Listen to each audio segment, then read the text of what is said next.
Today, we're going to put some letters in our Heritage Scrapbook album.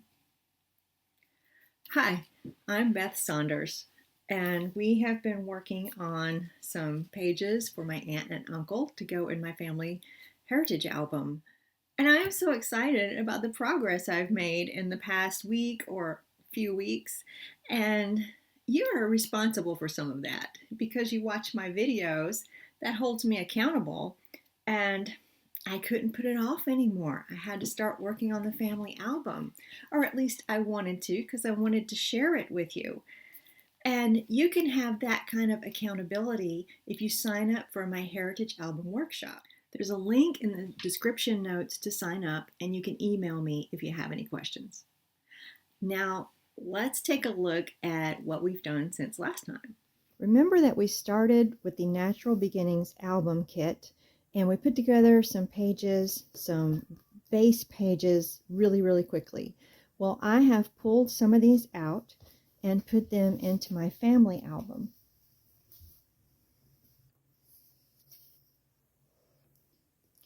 I was going to pull these out. It doesn't look like there's a glare from, they're in these pocket pages, and sometimes I put them on regular scrapbook pages. They're nice and sturdy, but I love how I'm able to pull these out and move them around if I need to. I looked in a couple of places for some school pictures of my uncle, and I didn't find any. Those years aren't digitized for his school yearbooks, and the local library doesn't have any that are older than 1945. So I went ahead, but if I do find something, I could just pull these out and rearrange the pages. So here's the beginning with his youth pictures and when he was born. And these are original pictures. So I used the corners. These are Creative Memories corners. You can get them in black or white. But any pictures that had writing on the back, I put in a peekaboo pocket. So this one has a lot of great writing on the back, and you can just flip it over, but it's still protected, and I could pull it out if I want to scan it. And I do plan to scan all of these photos to share with my cousins.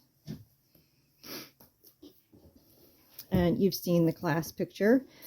This is what I did for his World War II. I got his draft registration cards off of Ancestry and reduced them and cut them out. A little bit from Fold 3, and I just wrote a summary on a journal card. And again, this base page is one of the ones from the Natural Beginnings album kit. And this took me a little while to decide what to do, but I really want to share with you what to do with letters and memorabilia. Now, if you have a large cache of letters, then you may want to preserve them like this.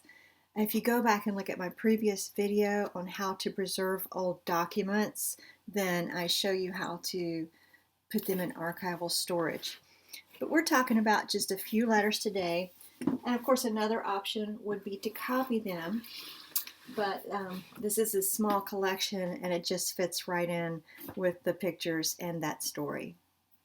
So here's another peekaboo pocket, because this picture has writing on the back.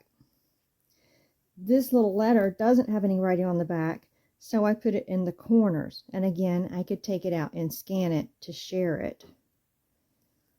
I just love how this worked out, but it took me a little while to figure out. These are 6x12 peekaboo pockets. And I started out with the 8.5 by 11 pocket pages. You see they're smaller than the 12 by 12, but they still fit in the same albums. And these would be great if you had a letter-sized document and you wanted to put it between pages, and it fits and you can still see the page behind. But these narrow stationary kind of pictures I thought would fit better in the 6x12s. But then when I put them in the book, this one little letter that's multiple pages was too big for the 6x12, so I used the 8.5 by 11 page you see here, because I want to be able to see everything without taking it out. That way they won't be handled. These are fragile, and I don't want them to be handled, but I want to be able to take them out again if I need to scan them. So I had room for the envelope and the whole letter in this 8.5 by 11 page. Now I just put that into the album, just like the 12 by 12 pages. And I stuck the 6 by 12 peekaboo pocket right onto the 8.5 by 11 page. But it looks like they sort of cascade all across this 12 by 12 background here. And we have these new cascading spacers so that you could do different sizes of peekaboo pockets and space them evenly all across a page. You know, I didn't think I needed that. And now I wish I had ordered them, because I think I'm going to use them several times. But I just measured. It takes just a little longer. The spacers would make it easy. But I just measured, and I have them in chronological order. So these are letters from during the war. And then my uncle was injured. This is actually a toe tag that they put on him when he was wounded. So the first couple of letters are very light-hearted. This 18, 19-year-old young man overseas writing to his mother. It's just really cool, and they're just joking around and stuff. And then that stops, at least in what I have from the family.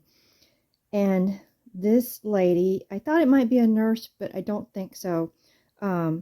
She wrote letters for him after he was injured. It is just such an incredibly nice thing to do. She wrote to his mother, and then later on she wrote to him after he was discharged and came home. I think my uncle was really badly injured in the war. I don't have any more details except for causative agent gun explosive effects of discharge.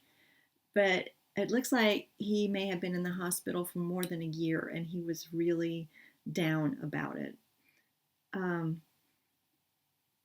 According to this lady's letters that she wrote about him. But you know, sometimes going through your heritage thing, it's such a blessing, but it can also be a little emotional. So, knowing me, genealogist, I get on Ancestry and I look her up. Betty Herink was a WAC. She was in the Women's Army Corps. I think she was a clerk, and she went wherever they put her. So she worked at this hospital and wrote letters home for the boys, which again, I think is just such a wonderful thing to do. And I found out who she married and that she went back to Ohio. I didn't find an obituary, but I think she did have a family. So thank you, Betty, for being so kind to my uncle. So this is a 5 by 7 peekaboo pocket. And this at the beginning was a 4 by 6. So they're all different sizes, and they work great with your memorabilia. You see, I also put a copy of a little newspaper clipping there.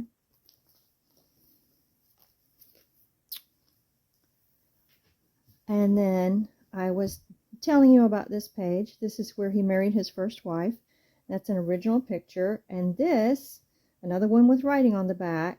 And it's a little bit long. This white part sticks out, but I didn't want to cut it off. Sorry for the glare there. But I put it in a smaller peekaboo pocket so that you could see the back. But it doesn't flip very well because of that strange piece that sticks out there. You know, I could go back and get a 4 by 6 maybe and change that. This is a mat from, I think, the Legacy of Love collection. And I just added it to the base page and wrote about my aunt's family. I put all the children there.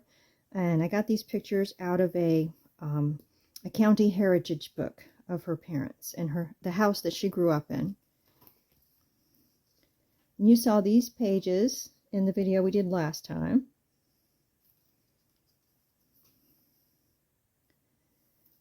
I still have a little work to do, about 3 more pages.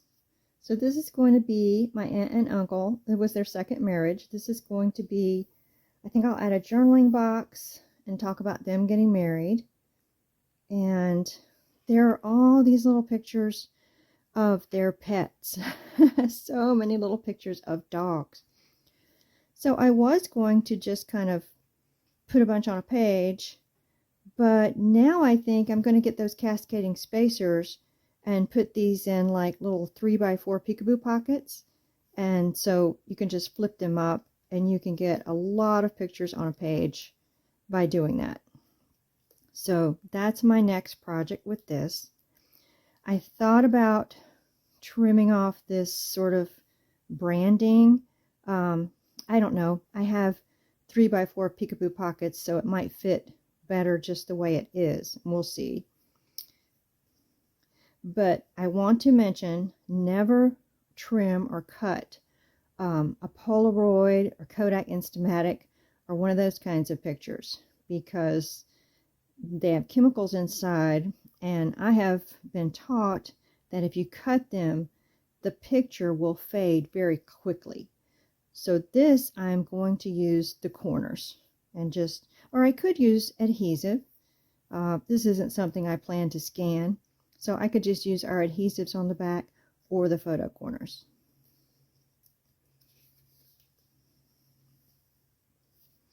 And then the last page that I still need to do is some more of those small pictures and my uncle with musical instruments.